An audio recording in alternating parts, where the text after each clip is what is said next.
I'll take questions now. We'll take a couple questions, no follow-ups. I'll start off with Frankie. Yeah. Mr. Homan, as immigration enforcement continues across the country here in Minnesota as well, how do you hope to gain the trust of individuals here that have kind of been wary of seeing federal officers on the street, but let's say 6 months from now, we still have the office here, we still are enforcing immigration across the country. What do you hope things to look like, and what are you asking for the public? Look, I just want people to look at the data on what this administration has done. You know, the number of public safety threats we removed from the streets across this country, that makes these communities safer. ICE has had an office here for decades.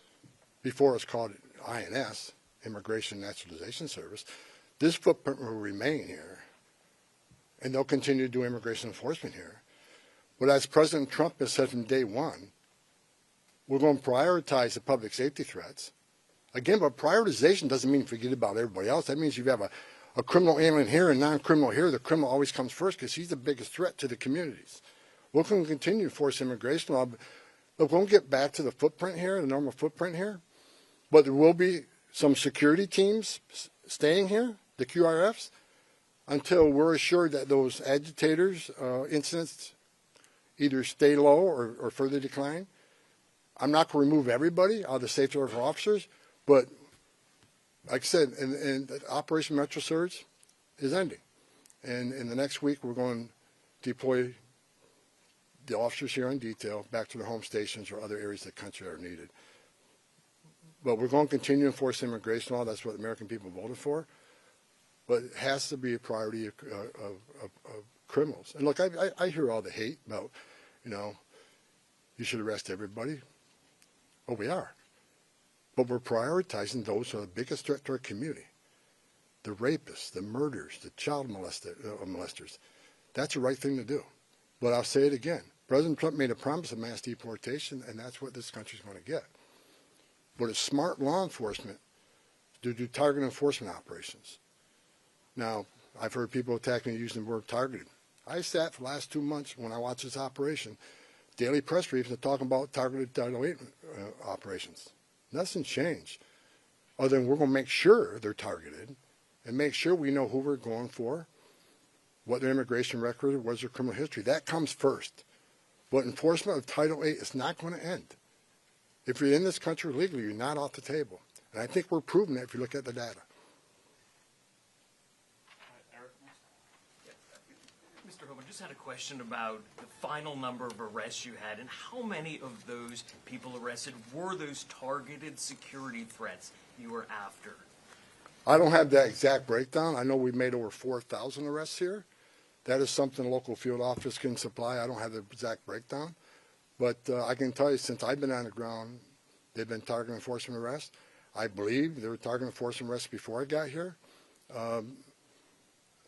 What I did is create one chain of commands where everybody knows what everybody else is doing, and integrate operation command centers.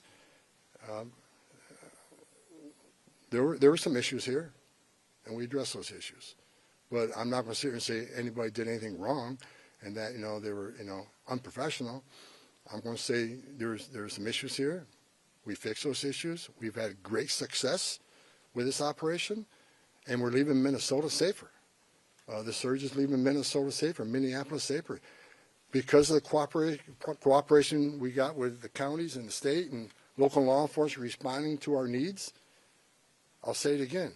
It's less of a sanctuary state for criminals. Yeah, sorry to go a little off topic here, but can you confirm that CPD actually hit a party balloon instead of a drone with a laser during the incident in El Paso? And why wasn't that action coordinated with the FAA? I have no information on that. It's out of my league. So we're going to keep the questions to Minnesota, the topic. Go ahead.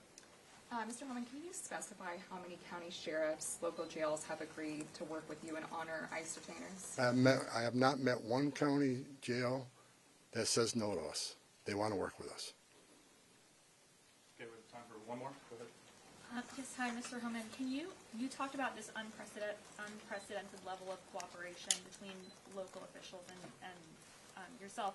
Can you explain more what is changed now in terms of that cooperation from before? Several things have changed. First of all, when when the agents were out doing operations and the agitators got a hand and proposed a public safety threat, not just to the officers but the communities, law enforcement response has been sporadic at best. I think at what you've seen now, what you saw this past weekend, is law enforcement is responding to public safety needs quickly. And people were arrested for violating city ordinances as far as when it, unlawful assembly and so forth. They come to assist us to make sure our officers, the person we have in custody, leave that scene safely. You've seen it this weekend, and I'm happy that the local and state was there also, that responded, and we haven't seen any incidents of them not responding since we have these agreements in place now. As far as the jails, we got more cooperation, more jails than they had before we got here. And that's a good thing. We're having conversation with the state, and state already accepted our detainees, but we're moving further on our agreements with the state. So the cooperation we have here is going to keep this city safer. It's going to keep our agents safer. Arresting public safety threats in a jail just makes sense. If you look at, I was talking to my chief of staff this morning on the way over here. I see that most people on the other side, when I say the other side, I say that, this argument with Democrats versus Republicans, whatever. But most of the people, even Democrats, are saying they want public safety threats to be the focus. They think public safety threats, illegal aliens, should be addressed. But to say that and not let us into jail, you can't square that. I just noticed the governor of New York, my home state. I've heard her say that she believes public safety threat, illegal aliens should be the focus of ICE. But to have a press conference last week to lock us out of the jails and end 287G agreements, how do you square that? You can't. So again, prioritization of public safety threats don't mean we forget about everybody else. We're going to enforce the immigration law. We're going to have a mass deportation. President Trump promised that, and we're committed to that. However, it shouldn't be a partisan issue that you arrest public safety threats in the safety and security of a jail. Releasing public safety threats back in the public is just stupid. And I've been arguing this for years. And I hope Congress takes action on sanctuary cities and sanctuary states. It makes sense. If you think about it, even the argument I hear, well, victims and witnesses of crime that are in the country illegally want to feel safe to come to law enforcement and to report those crimes without fearing that this law enforcement agency is working with ICE. That's a bunch of crap. Because victims and witnesses of crime don't want the bad guy released to the neighborhood either. It's ridiculous.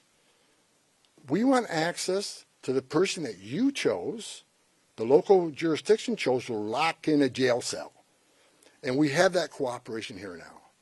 It's the right thing to do, and it makes this community safer. This community is safer because we arrested 4,000 illegal aliens in this, over 4,000 illegal aliens here. Many of them public safety threat, not all of them. As I said, we're going to force immigration law, but this community is much safer because of President Trump's leadership and the men and women standing on this stage.